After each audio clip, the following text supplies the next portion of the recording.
Hello class 8 NCERT mathematics Hindi medium. Last video में हम लोगों ने परिमेय संख्याओं के योगफल के बारे में डिस्कशन किया था, जिसमें हम लोगों ने ये सीखा था कि परिमेय संख्याओं का जो योगफल होता है वो किस तरीके से समवर्ग नियम का, क्रम विनिमय नियम का और सहचर्य नियम का पालन करता है। ठीक है, उसी सीरीज़ में आज हम आगे बढ़ते हुए हम ये चेक करेंगे कि क्या इसका गुणनफल, जो परिमेय संख्याओं का गुणनफल होता है, ये भी किन किन नियमों का पालन करता है, किन किन नियमों का पालन नहीं करता। ठीक, चलिए आगे बढ़ते हैं। देखिए, सबसे पहले हम चेक करेंगे समवर्ग नियम। ठीक, समवर्ग नियम में क्या होता है कि दो परिमेय संख्याओं का गुणनफल एक परिमेय संख्या आना चाहिए। ठीक है, तो कोई भी दो परिमेय संख्या मान लेते हैं हम। मान लिया 2/5 है एक परिमेय संख्या और एक हो आपकी 3/7। ठीक है, एक परिमेय संख्या 2/5 है, दूसरी 3/7 है। ये दो परिमेय संख्याएं हैं। ठीक है, अब इनका गुणनफल कितना आएगा? इनका गुणनफल हो जाएगा, कोई कैंसिल होगा नहीं नंबर, तो 2 3 6 और 7 5 35।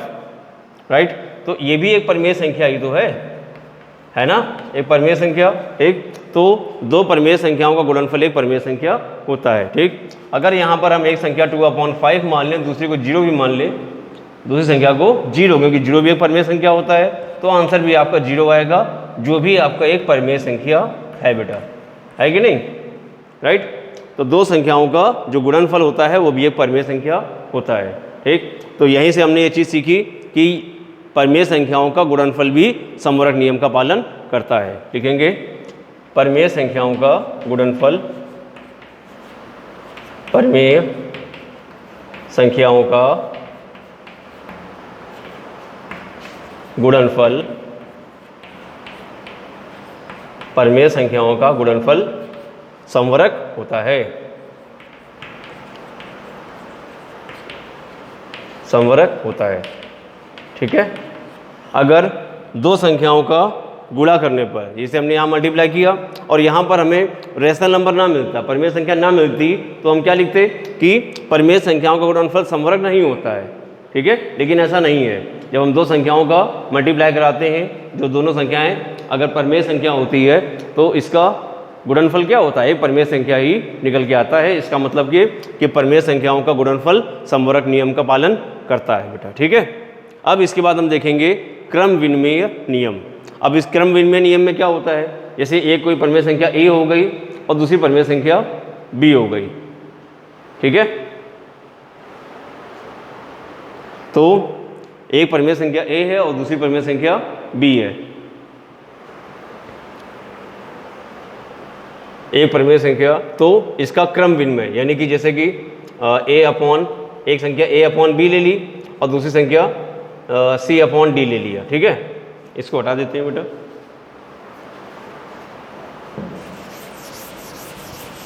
ये चीज स्पेस बन जाएगा। पहली परिमेय संख्या a/b हो गई, दूसरी c/d हो गई। ठीक है, इसको अगर हम मल्टीप्लाई कर रहे हैं तो इसको अगर क्रम चेंज कर दें, यानी c/d को आगे कर दें और a/b को बाद में करें, तो इसमें कोई फर्क नहीं पड़ना चाहिए।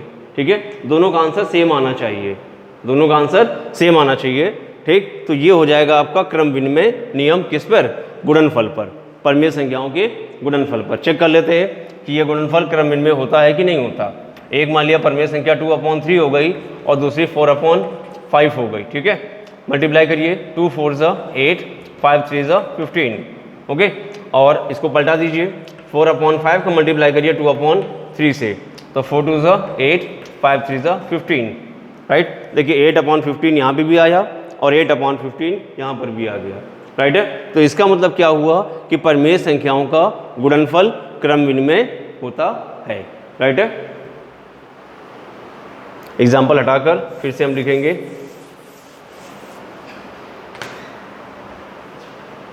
परिमेय संख्याओं का गुणनफल, परिमेय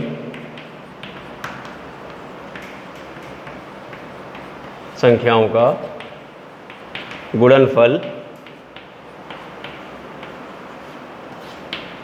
क्रम विनिमय होता है। क्रम विनिमय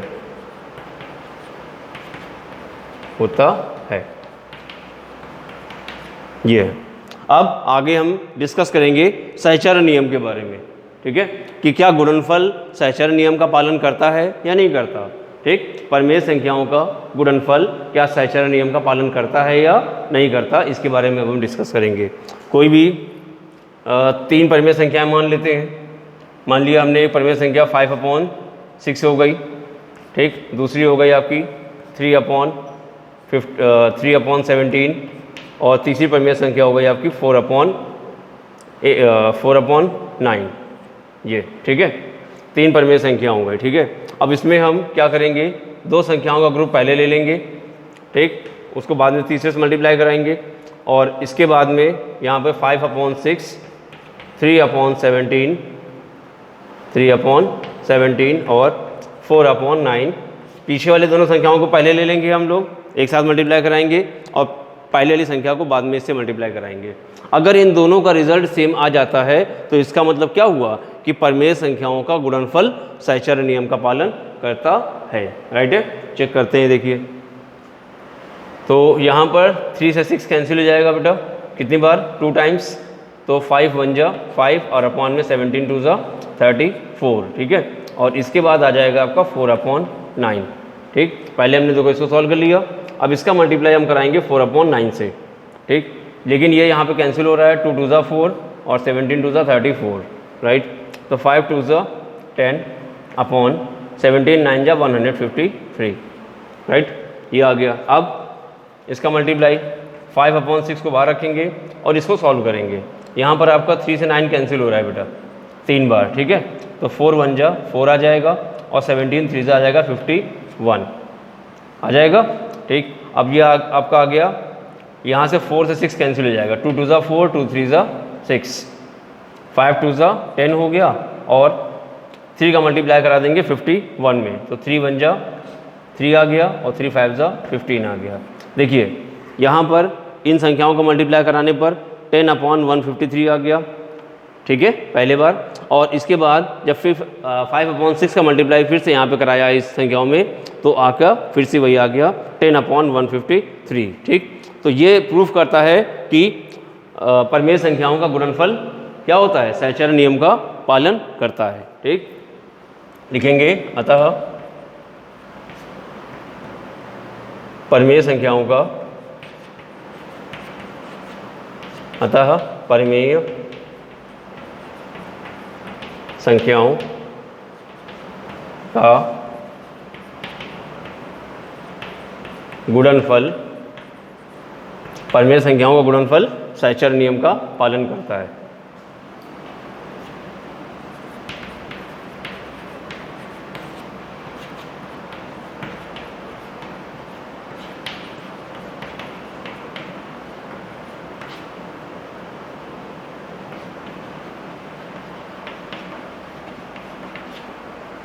ओके, अब यहाँ से हम एग्जाम्पल इसके मिटाल देते हैं। मेन मैटर समझते हैं हम लोग एग्जाम्पल को बेस लेकर, ठीक है।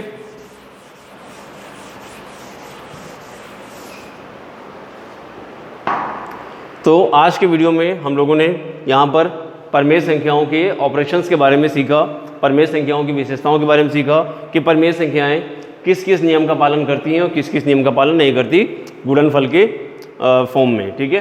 तो परिमेय संख्याओं के हमने यहाँ पे क्या सीखा कि समवर्ग नियम का परिमेय संख्याएं पालन करती हैं। परिमेय संख्याओं का जो गुणनफल होता है वो समवर्ग नियम का पालन करता है, ठीक। इसी टाइप से परिमेय संख्याओं का गुणनफल भी क्रम विनिमय नियम का भी पालन करता है, जिसमें क्रम को आपस में बदल दिया जाता है, ठीक है। आगे वाले नंबर को पीछे रखते हैं, पीछे वाले नंबर को आगे रख देते हैं, ठीक। तो यहाँ पे क्रम विनिमय हो गया। विनिमय मतलब होता है आदान प्रदान करना। विनिमय मीन्स क्या होता है, आदान प्रदान करना, ठीक। तो यहाँ पर परिमेय संख्याओं का गुणनफल क्रम विनिमय होता है, ठीक। और उसके बाद सैचरण नियम, तो परिमेय संख्याओं का गुणनफल सैचरण नियम का भी पालन करता है, ठीक। तो यहाँ पे हमने ये चीज़ सीखी। अब इसके नेक्स्ट वीडियो में हम लोग परिमेय संख्याओं के भागफल के विषय में और उसके बाद में हम लोग इसके उसके माइनस करने के यानी कि व्यवकलन के बारे में सीखेंगे, ठीक है। सब्ट्रैक्शन के बारे में सीखेंगे उसके अगले वीडियो में, ठीक। तब तक के लिए आप इतना मैटर रिवाइज कर लीजिए, इसको नोट कर लीजिए अच्छे से। Okay, bye bye.